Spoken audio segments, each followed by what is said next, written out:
So for me, ayoko i-normalize yung full egg sa pagpapump kasi yung mga mommies na gano'n is oversupplier talaga sila. Hindi ko hinangad magka-full egg.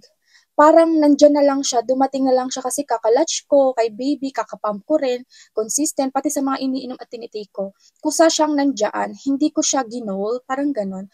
Para sa akin, mommies, mas equal pa rin natin na yung napapump natin is nako-consume talaga ni baby, nabubusog siya, nag-i-increase yung timbang niya, tas healthy yung baby mo, hindi rin sakitin. Pagkakaroon ng full egg, yes, ang ganda niya sa mata, ang sarap tingnan kasi ang dami mong na-pump, ang dami mong milk, pero lahat naman yun meron ding parang bad side or parang alam mo yun, hindi lahat ng mommies na nagkaka-full egg is masaya rin kasi syempre relief sa kanila yun na naalis yung ganun kadaming milk sa kanila. Kung gusto mong i-goal talaga na magka-full egg, consistent ka pa rin dapat sa pumping, sa pagpapalatch kay baby, at hindi dahil 3 hours interval ka nagpa-pump, syempre dapat proper yung pag-extract mo ng milk sa both boobies mo. Kasi dapat talagang fully empty siya para mag-signal siya sa brain na, oh no, need pa ng more milk. Kaya siya nagbibigay pa ng mas maraming milk.